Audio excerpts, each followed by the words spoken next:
নমস্কার, আশা করি সকলে খুব সুস্থ আছেন এবং ভালো আছেন। সকলকে শারদীয়ার অনেক শুভেচ্ছা এবং অভিনন্দন।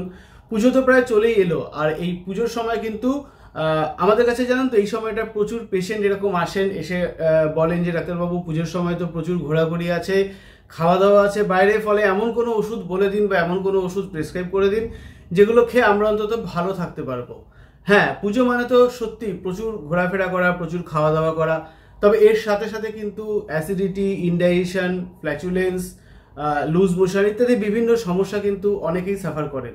তো আজকে এই ভিডিওতে মূলত আপনাদের সাথে আমি শেয়ার করব এমন 3টি হোমিওপ্যাথিক ওষুধ, যে 3টি হোমিওপ্যাথিক ওষুধ কিন্তু প্রত্যেকের সাথে অবশ্যই রাখা উচিত এই পুজোর সময়টাতে।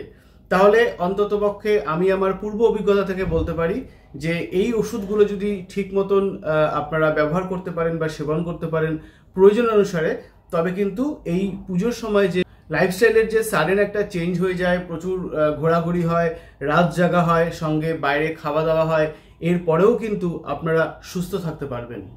তো ফ্রেন্ডস, আমি ডক্টর সুদীপ ভট্টাচার্য এবং আপনারা দেখছেন হোমিওপ্যাথি ফর অল। চলুন তাহলে শুরু করা যাক। তাহলে এই যে পুজোর সময়টাতে মেনলি কি অসুবিধা হয়, দেখুন পুজোর সময়টাতে দুটো জিনিস হয়। একটা হচ্ছে আমাদের অনেকেই আমরা জানি যে পুজোর সময় প্রচুর মানুষ রাত জেগে ঠাকুর দেখেন, হয়তো সন্ধ্যাবেলা বেরোচ্ছেন, একদম ভোরবেলায় বাড়ি ফিরছেন, বা অনেক রাত জেগে ঠাকুর দেখছেন, এবং অবশ্যই বাইরে খাওয়া দাওয়া হয়।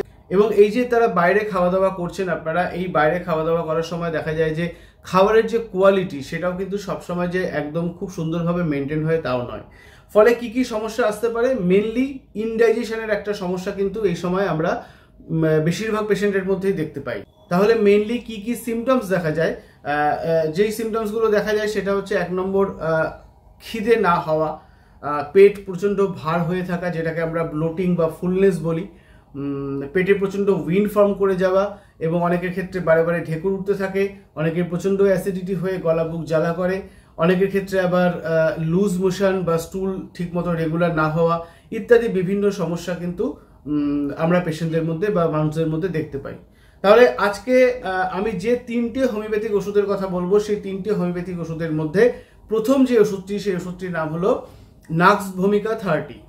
এই নাক্স ভূমিকা 30 ওষুধটি কিন্তু অসম্ভব ভালো কাজ করে এই যে সাডেন একটা অনিয়মিত লাইফস্টাইল যেটা তৈরি হয় পুজোর সময়, সেটাকে কন্ট্রোল করার জন্য, এবং তার থেকে তৈরি হওয়া যে বিভিন্ন সমস্যাগুলো, যেগুলো আমি বললাম যে অ্যাসিডিটি, ইনডাইজেশন, তার সাথে ব্লোটিং বা ফুলনেস, গলা বুক জ্বালা করা ইত্যাদি বিভিন্ন সমস্যাকে কিন্তু কন্ট্রোল করতে এই নাক্স ভূমিকা 30 ওষুধটি একাই সাফিসিয়েন্ট। কিভাবে খেতে হয় না, এই নাক্স ভূমিকা 30 ওষুধটি আপনারা পুজোর শুরুর সময় থেকেই কিন্তু প্রতিদিন সন্ধেবেলায় যখন আপনারা ঠাকুর দেখতে বেরোচ্ছেন সেই সময় 2 ফোঁটা 2 চামচ জলে বা ডাইরেক্ট আপনি জিভে দিয়ে খেতে পারেন। কতদিন খাবেন, মোটামুটি যতদিন আপনার এরকম একটা ইরেগুলার বা অনিয়মিত লাইফস্টাইল চলবে, অর্থাৎ পুজোর যে 4-5টা দিন চলবে, সেই সময় কালীন কিন্তু আপনারা এই নাক্স ভূমিকা 30 ওষুধটি এভরি ইভিনিংয়ে প্রতিদিন সন্ধ্যাবেলায় একবার করে খেতে পারেন। এর সাথে যে ওষুধটির কথা বলবো সেই ওষুধটি কিন্তু এই নাক্স ভূমিকা 30 ওষুধটির আরেকটি পরিপূরক ওষুধ, এবং এই ওষুধটি যদি নাক্স ভূমিকা 30 ওষুধটির সঙ্গে খাওয়া যায় তাহলে আমরা দেখেছি ম্যাক্সিমাম ক্ষেত্রে কিন্তু রেজাল্ট আরও ভালো হয়। এবং এর সাথে কিন্তু যাদের ধরুন স্টুলের একটা প্রবলেম থাকে বা লুজ মোশনের সমস্যা থাকে, সেটাও কিন্তু খুব সুন্দরভাবে কভার করে এই ওষুধটি। ওষুধটির নাম হলো পালসেটিলা 30। এই ওষুধটি কিভাবে খেতে হয় না, এই পালসেটিলা 30 ওষুধটি প্রতিদিন সকালবেলায় ঘুম থেকে উঠেও আপনারা খেতে পারেন বা কিছুক্ষণ পরেও খেতে পারেন, ওই একইভাবে 2 ফোঁটা 2 চামচ জলে অথবা ডাইরেক্ট জিভে দিয়ে আপনারা খেতে পারেন পালসেটিলা 30। কতদিন খাবেন, ওই একইভাবে যতদিন নাক্স ভূমিকা 30 খাচ্ছেন ততদিন কিন্তু এই পালসেটিলা 30 এই ওষুধটিও কিন্তু আপনারা খেতে পারেন বা কন্টিনিউ করতে পারেন। তাহলে নাক্স ভূমিকা 30 সন্ধ্যেবেলায় একবার এবং পালসেটিলা 30 এই ওষুধটি সকালবেলায় একবার খেলে আমরা দেখেছি ম্যাক্সিমাম পেশেন্টদেরকে আমরা দিয়ে দেখেছি কিন্তু খুব ভালো রেজাল্ট পাওয়া গেছে। এবং এই যে পুজোর সময় প্রচুর ঘোরাঘুরি হচ্ছে, প্রচুর একটা ইরেগুলার বা অনিয়মিত লাইফস্টাইল তৈরি হচ্ছে, এবং তার থেকে যে ইনডাইজেশন, গ্যাস অম্বল হয়ে যাওয়া, পেট ভার হয়ে যাওয়া, খিদে না হওয়া, স্টুল ঠিক মতো না হওয়া, লুজ মোশন হওয়া ইত্যাদি যে বিভিন্ন সমস্যাগুলো, এই সমস্যাগুলোকে কিন্তু কন্ট্রোল করতে এই দুটো ওষুধ খুব ভালোভাবে কাজ করে।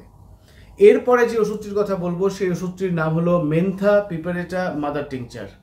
এই ওষুধটির কাজ কি না, এই ওষুধটি মেনলি অ্যাসিডিটি, যাদের ধরুন একটা গ্যাস্ট্রো ইসোফেজিয়াল রিফ্লাক্স ডিসঅর্ডার রয়েছে, বা যাদের একটা গলা বুক জ্বালা করার যে প্রবলেমটা, অনেকে এসে কমপ্লেন করেন যে ডাক্তারবাবু রাত্রেবেলায় অনেক রাত করে খেয়েছি, বাইরে খেয়েছি, তারপর থেকেই সকালবেলা থেকে বা ভোর রাত থেকে দেখছি যে গলাটা পুরো জ্বলতে থাকছে এবং একটা বিচ্ছিরি ঢেকুর উঠছে, কিছু তো খেতে ইচ্ছে করছেই না, ইত্যাদি যে সমস্যাগুলো তৈরি হয়, এর জন্য কিন্তু এই মেন্থা প্রিপারেটা মাদার টিংচার এই ওষুধটি অসাধারণভাবে কাজ করে। কিভাবে খেতে হয় না, এই ওষুধটির 10 ফোঁটা সামান্য অর্থাৎ হাফ কাপ ঈষদুষ্ণ জলে মিশিয়ে দিনে 2 বার করে, অর্থাৎ সকালবেলায় একবার এবং সন্ধ্যাবেলায় বা রাত্রেবেলায় একবার, এইভাবে দিনে 2 বার করে কিন্তু এই ওষুধটি খাওয়া যেতে পারে। যাদের ধরুন একটা ক্রনিক অ্যাসিডিটির সমস্যা রয়েছে বা জিআরডি গ্যাস্ট্রোইসোফেজিয়াল রিফ্লাক্স ডিসঅর্ডারের সমস্যা রয়েছে, যারা প্রচুর অ্যান্টাসিড ইউজ করেন বা খাওয়া দাওয়া একটু এদিক ওদিক হলেই যাদের প্রচণ্ড সমস্যা হয়, তারা কিন্তু এই যে মেন্থা প্রিপারেটর মাদার টিংচার এই ওষুধটি দিনে 2 বার করে এই পুজোর সময়টাতে অবশ্যই খেতে পারেন। এবং আমি দেখেছি যে এই নাক্স ভূমিকা 30, পালসিটিলা 30 এবং এই যে মেন্থা প্রিপারেটর মাদার টিংচার, এই 3টে ওষুধ কিন্তু এই সময়ের যাবতীয় সমস্যার সমাধানের ক্ষেত্রে অসাধারণভাবে কাজ করে। এবং এটুকু আমি বলতে পারি যে আমরা দীর্ঘ 15-16 বছরের অভিজ্ঞতা থেকে আমি এটুকু বলতে পারি যে ম্যাক্সিমাম যে ইনডাইজেশন এবং তার থেকে তৈরি হওয়া যে বিভিন্ন সমস্যাগুলোকে কমব্যাট করতে, সেগুলোর এগেনস্টে শরীরকে সুস্থ রাখতে কিন্তু এই 3টে ওষুধ খুব সুন্দরভাবেই কাজ করে। তাহলে আশা করি আপনাদের এই পুজোর সময় বাইরে খাওয়া দাওয়া, অনিয়মিত লাইফস্টাইল, রাত জেগে ঠাকুর দেখা, এগুলো তো চলবে, কিন্তু শরীর সুস্থ থাকবে এই 3টে ওষুধের মাধ্যমে। কোন ওষুধটা কিভাবে খাবেন, কখন খাবেন, কতদিন খাবেন, সেই সম্বন্ধে আশা করি আপনাদের একটা ধারণা তৈরি হয়েছে। যদি এই নির্দিষ্ট টপিক সম্বন্ধে কোনো আপনাদের কোশ্চেন থাকে তাহলে অবশ্যই আমাকে কমেন্ট বক্সে কমেন্ট করে জানাবেন। আর এই ভিডিওটি কেমন লাগলো, এই টপিকটা কেমন লাগলো, সেটাকেও কিন্তু আমাকে কমেন্ট বক্সে কমেন্ট করে জানাবেন। আর যদি নির্দিষ্ট কোনো ভিডিও সম্বন্ধে, নির্দিষ্ট কোনো টপিক সম্বন্ধে ভিডিও করার কোনো অনুরোধ থাকে, সেটাকেও আমাকে কমেন্ট বক্সে কমেন্ট করে আপনারা জানাতে পারেন। তাহলে আজ আপাতত এত অবধি। সুস্থ থাকবেন, ভালো থাকবেন এবং অবশ্যই আনন্দে থাকবেন। নমস্কার।